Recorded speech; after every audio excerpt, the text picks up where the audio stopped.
The Buccaneers look for a second straight win, but getting off to a slow start could spell trouble against a young, talented Pittsburgh Steelers. I tell you how the Bucs can avoid that and start Sunday off on the right foot. Let's go. You are Locked On Buccaneers, your daily Tampa Bay Buccaneers podcast, part of the Locked On Podcast Network, your team every day.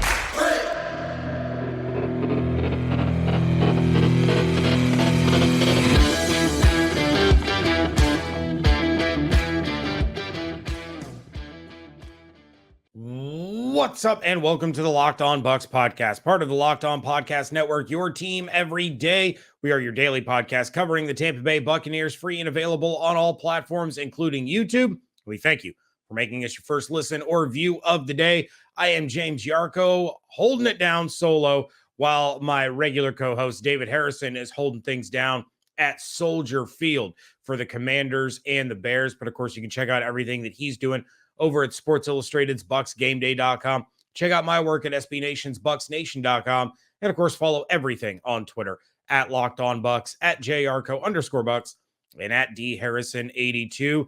Again, we thank you for making us your first listen or view of the day. Today's episode is brought to you by LinkedIn. LinkedIn Jobs helps you find the candidates you want to talk to faster. Post your job for free at LinkedIn.com/locked on NFL. Our biggest confidence and concern for the Buccaneers heading into week 6 against the Pittsburgh Steelers is coming up in just a little bit. But first, we need to talk about the massive injury report list for both teams. This is the first time this season, honestly, that we have come across an injury report for a Buccaneers opposing team as long as the Buccaneers. It's pretty ridiculous on both sides. But start things off with the Buccaneers. Players that did not participate in Thursday's practice were Akeem Hicks, Logan Ryan, Julio Jones, Sean Murphy-Bunting, Chris Godwin, and William Golston. Hicks and Ryan both still dealing with those foot injuries. Julio Jones still dealing with his knee injury. Sean Murphy-Bunting suffered that quad injury against the Atlanta Falcons last week. He does not appear to be on track to play this coming Sunday. And then Chris Godwin and William Golston, both just rest days. So nobody freak out, nobody worry. Chris Godwin will be just fine and will be on the field Sunday. We're going to talk more about him in a little while. Limited for the Bucs on Thursday were Mike Edwards and Donovan Smith, both dealing with their respective elbow injuries. And then Russell Gage upgraded from a did not participate on Wednesday to a limited participant on Thursday. He's dealing with an ankle injury. And then full participants, Carl Nassib upgraded from a did not participate on Wednesday, dealing with an illness. He was a full participant. Jalen Darden, who sat out Wednesday with a tooth issue, was upgraded to a full participant. Then for the second day in a row, Brashad Perryman dealing with a knee and a hamstring injury. He was a full participant. Carlton Davis, who left the game against the Falcons when that hip injury flared up, he was a full participant for the second day in a row. And then Cameron Brate, dealing with that concussion, appears to be on track to play against the Pittsburgh Steelers. You all know that I love Cameron Brate, but I think it's time for Cade Otton to take the reins. Hopefully, everything's good with Cam. He can still come on the field, but most of the targets need to go to Cade Otton. On the flip side, the home team, the Pittsburgh Steelers, not participating in practice on Thursday. Offensive lineman Mason Cole with a foot injury. Safety Minkah Fitzpatrick with a knee injury for the second day in a row did not participate. Something to definitely keep an eye on during the announcements of the injury reports on Friday. Defensive tackle Larry Ogunjobi sat out with a back injury for the second day in a row. And then two corners missing their second day in a row. Cornerback Cameron Sutton and cornerback Akello Witherspoon, both dealing with hamstring injuries. Limited for the Steelers. Speaking of tight ends dealing with concussions, Pat Freiermuth, he was a limited participant again on Thursday. Not sure if that means anything for his status. Of course, Cameron Brate was limited last week leading up to the Falcons game, but did not play in that game. Same could happen with Freiermuth, so something to keep an eye on. Then cornerback Levi Wallace, who also is dealing with a concussion. He did not participate Wednesday. He was a limited participant on Thursday. Full participants, defensive tackle Montravius Adams with a hip injury. He did not participate Wednesday. Full participant on Thursday, on track to play. Tight end Zach Gentry with a knee. He was another one, did not participate Wednesday. Full participant on Thursday. He's on track to play. Terrell Edmonds also dealing with a concussion.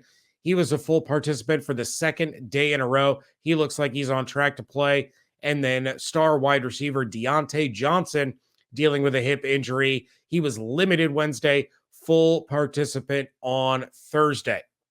So with all of that said, the biggest stories coming out of these two injury reports for the Tampa Bay Buccaneers, it's going to be Sean Murphy-Bunting and Logan Ryan.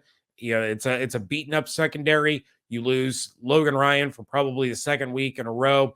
And then Sean Murphy-Bunting, if he can't go, with Carlton Davis leaving the game in each of the last 2 weeks, you don't have Sean Murphy-Bunting there to pick you up if he has to go out of the game. And then for the Steelers, you got to stay in the secondary. It's the fact that Minkah Fitzpatrick, 2 days in a row now, not participating in practice. That could be huge for the Steelers secondary. And their cornerback depth is beat up pretty bad with Sutton and Witherspoon, both sitting out with hamstring injuries. And then Levi Wallace with that concussion going from a non-participant to limited. Definitely something to keep an eye on, and definitely something that the Buccaneers are keeping an eye on as they look to continue to get their passing game going. They're going up against a bunch of backups and practice squad members in the Steelers secondary. It could be a long day for the Steelers defense. I'm going to let you know why the Buccaneers getting off to a slow start in this one could be trouble and could help energize a young and hungry Pittsburgh Steelers team. But first, these days, every new potential hire can feel like a high-stakes wager for your small business. You want to be 100% certain that you have access to the best qualified candidates available, and that's why you have to check out LinkedIn Jobs. LinkedIn Jobs helps you find the right people for your team faster and for free. You can jump on LinkedIn, quickly and easily post the job that you are seeking candidates for, then add your job and the purple hashtag hiring frame to your LinkedIn profile to spread the word that you're hiring. Simple tools like screening questions make it easy to focus on candidates with just the right skills and experience so you can quickly prioritize who you would like to interview and hire. Like I've mentioned before, I found I came across a job on LinkedIn that I was interested in, and boom, within minutes, I was speaking with someone looking to hire someone just like me, ended up getting the job pretty quickly, and had a lot of fun being a catering chef, all because of LinkedIn. That's why small businesses rate LinkedIn Jobs number one, delivering quality hires versus leading competitors. LinkedIn Jobs helps you find the qualified candidates you want to talk to faster. Post your job for free at linkedin.com/lockedonnfl. That's linkedin.com/lockedonnfl, all one word, to post your job for free. Terms and conditions apply. Thanks for making Locked On Bucs your first listen every day. Make sure you check out NFL Key Predictions every Friday on Locked On NFL. Locked On's local experts give you the inside scoop on the 5 biggest games of the NFL weekend, including Sunday and Monday Night Football. Plus, betting advice from the field's leading experts, Bet Online.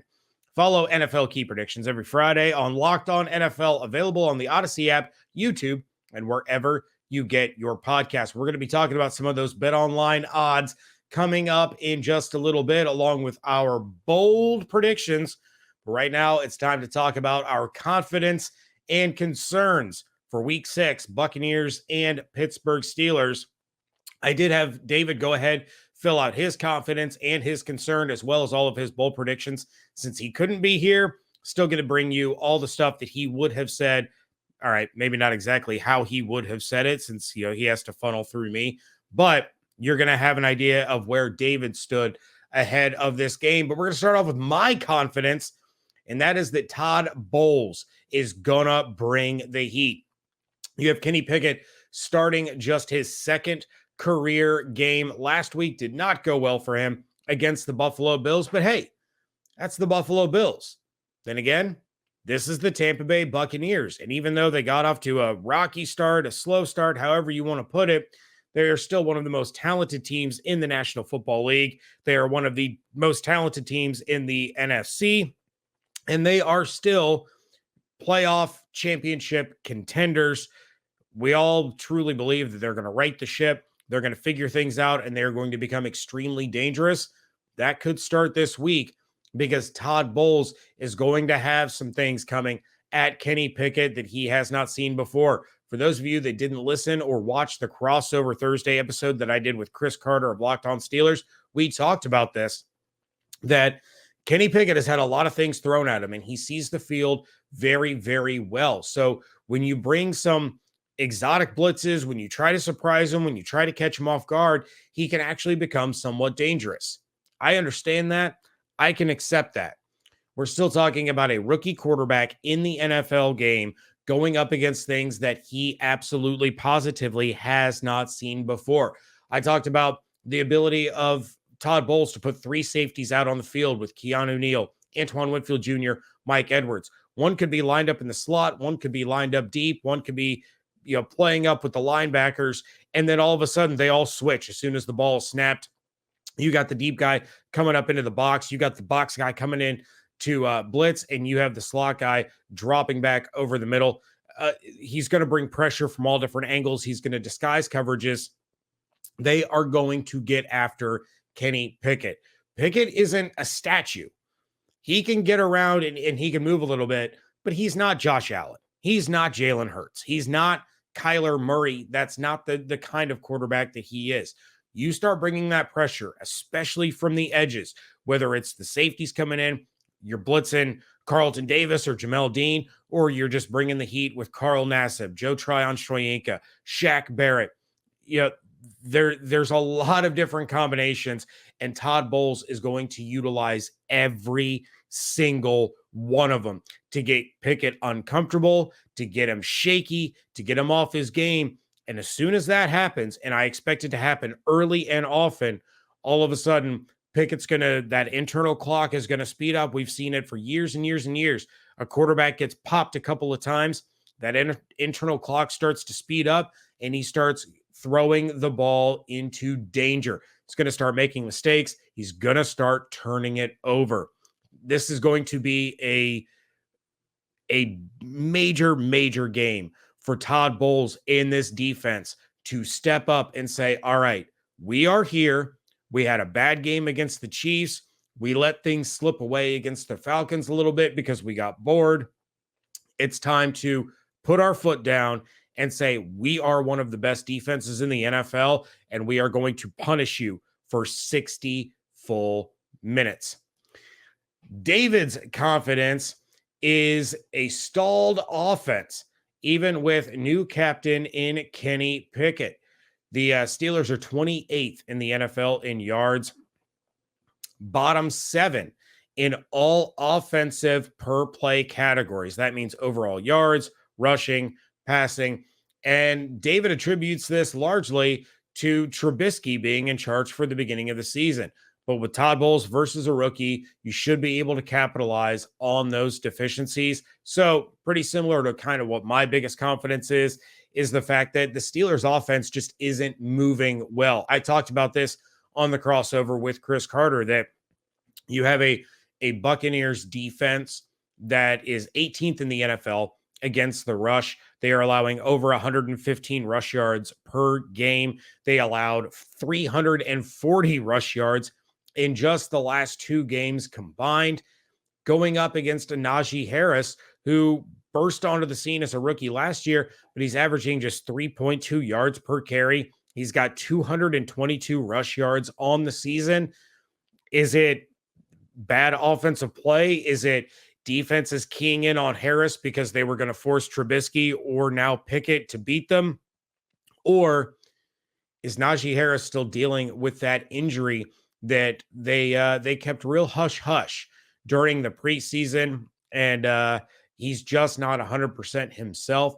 So definitely things to look at, and you have to take into account that if Najee Harris is 85%, 90%, and they find a way to exploit a bad Buccaneers rush defense, he can get on track and that Steelers offense can get moving. My biggest concern heading into this one is the Bucs going into autopilot again. We saw it against the Atlanta Falcons.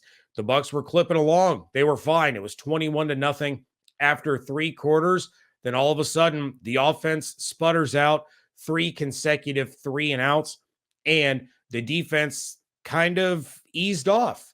And you saw 2 really, really impressive touchdown drives by the Atlanta Falcons to cut things to within 6.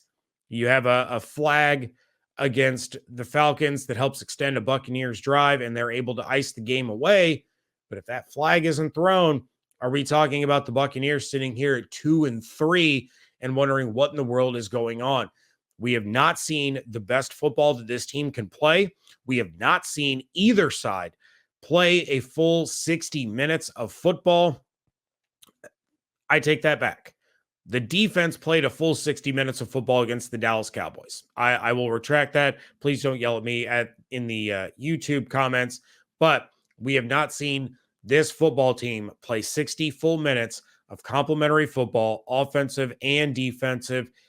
It has to happen. And if the Bucs jump out to an early lead and all of a sudden they start to go into autopilot mode again, the Steelers team has enough weapons, and they're too young to know, or they're too young to not know what they don't know.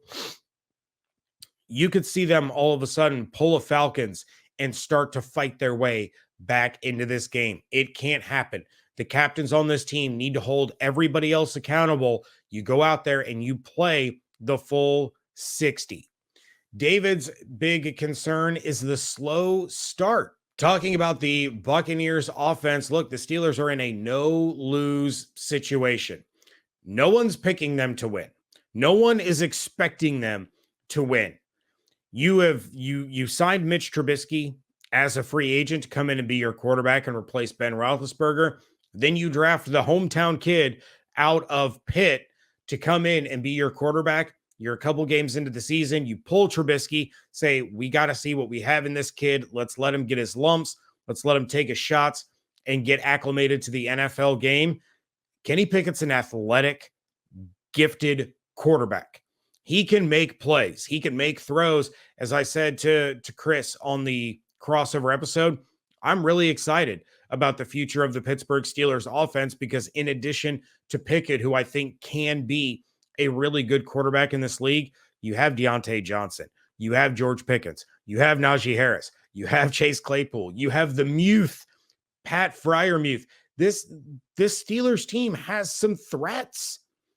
And if the Bucs don't jump out to that early start and they start to sputter and settle for field goals or go on long drives with turnovers on down, the longer you keep the Steelers in the game, the more bold and more brash they can get, and they will start to surprise you. Kenny Pickett will take those deep shots to George Pickens. Pickens came out and said, I'm always open.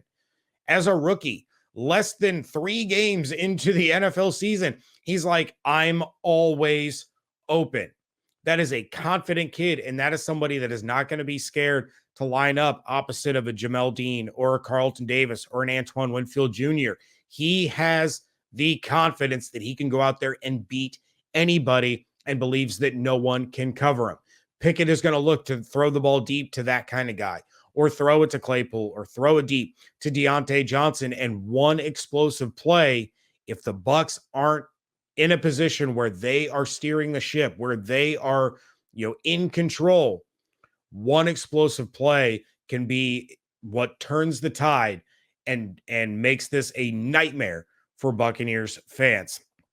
Coming up, we are going to give you our bold predictions, including some around the NFL picks thanks to these fine folks right here.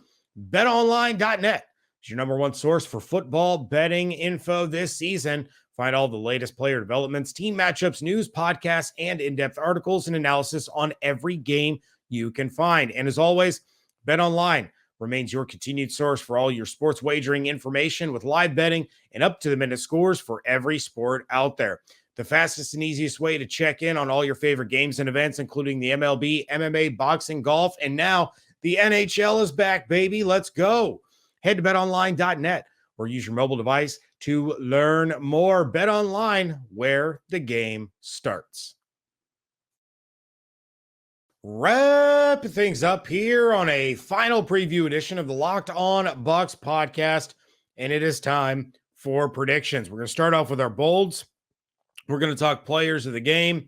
We're going to talk game picks and then final scores. My bold prediction, I talked about my concern with it. I talked about how much I respect Najee Harris, how good of a player I think he is. I believe that, and I've said this both on Bucs Nation and on here, this is a get-right game. And it's a get-right game for two different sides.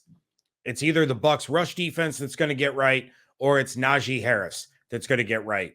I'm going with the Bucs run defense. They are going to hold the Pittsburgh Steelers to less than 60 total rushing yards in this game. Doesn't matter if it's Najee, if it's Pickett, if it's I can't even remember the backup running back, Jalen something. It doesn't matter. If they're carrying the ball, they're going to get stopped by the Bucs defense. They're going to hold the Steelers to less than 60 total rushing yards.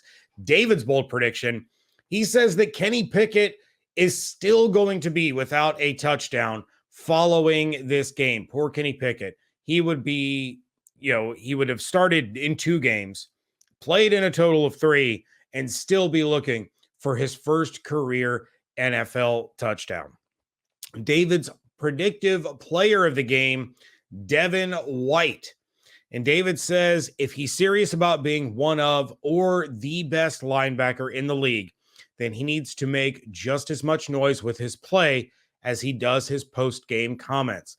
Playing a rookie quarterback should feed into his aggressive style of play. And look, I love Devin. I do. I love what he brings to the team. I love the passion that he has. He is my son's favorite player. My son wears number 45 for his hockey team because Devin White is his guy. But I've taken my shots at Devin this week, and I've made my snide little get bored comments all week long. But this is it. Like, Devin twice this year, as David pointed out, he's made some comments in post-game interviews or, however you want to phrase it. One was an interview on Fox. One was in the locker room talking to the local media. He's made some comments. You need to go out there and you need to play to back yourself up at this point. Took shots at Jameis, talking about getting bored, because you've imposed your will and then you get bored and you get lax. Can't have it. You wear the C on your chest. It's your job to make sure that guys don't do that. So I hope David's right. I'm looking for a big game out of Devin White, but my predictive player of the game, I'm going to double down with Evan Klosky, and I am also going to say Chris Godwin. I kind of wanted to go Mike Evans, but I didn't want to go Mike Evans 2 weeks in a row. We've seen it. I mentioned it. Chris is looking like he's getting closer and closer to that 100% mark. 6 catches on 6 targets last week against the Atlanta Falcons. We are due for that first Godwin breakout game of the season, and against a Steelers secondary that is sitting on the sideline. There's no Minkah Fitzpatrick. They're beaten up. This is the opportunity for Godwin to go off. And I'm just saying Tom Brady wearing a t-shirt with Chris Godwin's face plastered all over it when he spoke with the media on Thursday. I think this is lining up to be a Godwin game. All right, let's do some game picks before we get to our final score predictions. Last week, I was 2-1. I picked the Saints, the 49ers, and the Rams The Rams kind of stink, don't they? Anyway, we're going to see if I fare any better this week. Still looking for a clean sweep on these game predictions, but this time I'm also going head-to-head against David. So David threw some games in here. He actually put a lot in here. I trimmed it down. He wanted to give me some options. So shout out to David. First game up, we got to stay in the division, right? Cincinnati Bengals, 1-point favorites at the New Orleans Saints. David is taking the Bengals. We're just doing straight up picks. We're not doing spread. Straight up, I am going to take the Cincinnati Bengals. It doesn't matter if Dalton or Winston play. You have questions surrounding the availability of Michael Thomas and Jarvis Landry. You have questions surrounding the concussion with Chris Olave. It looks like this is the makings of the New Orleans Saints having to, basically run their offense through Alvin Kamara, which is cool, and Taysom Hill. That's not going to happen. The Bengals are going to win that one. Oh, and the homecoming for Joe Burrow and Jamar Chase. Next up, we got the New York Jets at Lambeau facing the Green Bay Packers. The Packers are 7-point favorites, according to our friends over at betonline.net. David's taking the Jets. I'll take the Packers. Please and thank you. No further commentary needed. Next up, we're going to go with the division again. Carolina Panthers at Los Angeles Rams. David is taking the Rams with a question mark. I can't say that I blame him. The Rams kind of stink. I'm going to go ahead and I'm going to take the Rams, but David put a little note in here that I think is something interesting to think about. You have Matt Rule getting fired earlier this week. The Rams are having their struggles. Do the Carolina Panthers come out with a little bit extra fire to, play hard and win a game following the firing of their head coach? Could be interesting. I would take the Panthers with the 9.5 points the Rams are getting. I'll say that. And finally, the game of the week, the one that everyone is going to be tuning into. It's sure to be another instant classic. The Buffalo Bills, 3-point favorites on the road against the Kansas City Chiefs. David took the Buffalo Bills. I will also take the Buffalo Bills. But man, it's going to be a good game. It's going to be a lot of fun to watch. So David and I both take the Bengals over the Saints. We both take the Rams over the Panthers. Both take the Bills over the Chiefs. David's taking the Jets. I'm taking the Packers. We will see how that goes. But the Tampa Bay Buccaneers, 9-point road favorites against the Pittsburgh Steelers at Armature.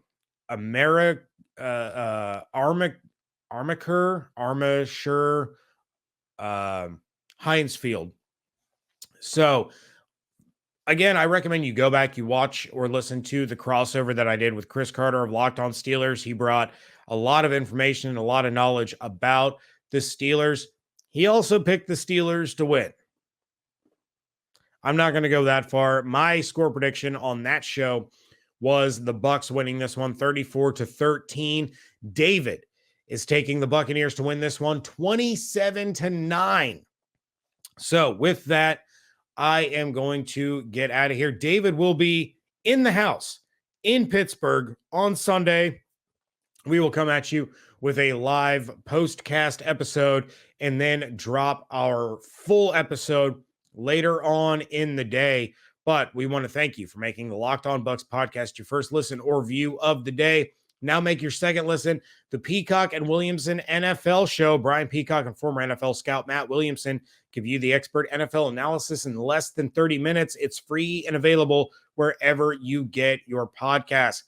If you want to send in your reactions to the game, of course, you can leave us a voicemail at 813-444-5841 or send us an email to lockedonbucspodcast@gmail.com, or make sure you're subscribed to the YouTube channel, set those notifications, and join us for the instant postcast, and you can talk to us live in the chat. That would be the most ideal, in my opinion, because it's a lot of fun to interact with you in real time. So make sure you're checking out everything David is doing over at bucsgameday.com. Check out my work at bucsnation.com. And of course, follow everything on Twitter at Locked On Bucs, at JYarcho_Bucs, and at DHarrison82. Hope you all have an absolutely outstanding day. Stay safe, stay healthy, fire those cannons.